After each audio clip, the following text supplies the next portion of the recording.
vamos então falar sobre os pré-candidatos, então, à presidência. Como o senhor já está vendo como um possível pré-candidato esses nomes, como Tarcísio, Ratinho e o próprio presidente Lula? Como você avalia esse cenário? O Lula, ele, por enquanto, ele está forte.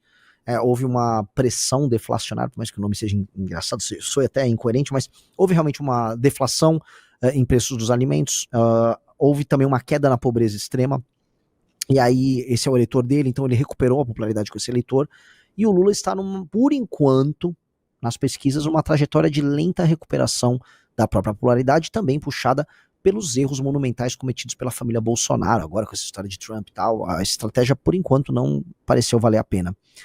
Então o Lula ele parece forte no jogo, ainda que o Lula seja, a meu ver, uma reeleição do Lula, né? Eu coloco assim, o Lula sempre entra numa eleição como favorito, infelizmente.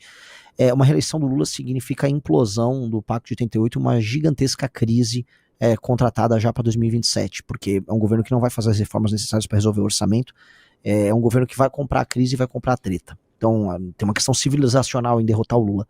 Tarcísio é o nome que o Bolsonaro vai querer lançar. Cometeu um erro muito grande, querendo arrumar briga com o Xandão, dado porque o Xandão era um dos fiadores da candidatura do Tarcísio, ele nunca vai admitir, mas todo mundo sabe que é. Ele tem que pedir, inclusive, pedir apoio do Tarcísio para ser candidato.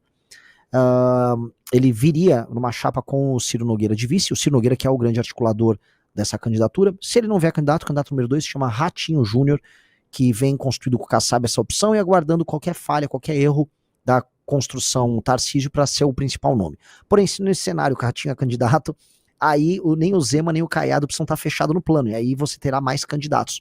E aí entraria o Zema, que para mim é um sujeito insosso, vai ficar puxando o saco do Bolsonaro durante toda a eleição, e o Caiado, que para mim, desses governadores todos, ele é o melhor, ele foi o melhor, ele tem mais números, mais história também pessoal para trazer, ele seria ali, a meu ver, tá? Agora falando mais como analista do que como concorrente deles, o candidato mais interessante, ainda que ele seja um sujeito que ao longo da história dele tenha sido fraco e não soube ter protagonismo, nem defender o que deveria ser defendido na hora do aperto, especialmente na pandemia, quando ele, enquanto médico, viu o Bolsonaro fazer o que fazia e ficava puxando o saco do Bolsonaro indo atrás dele em eventos.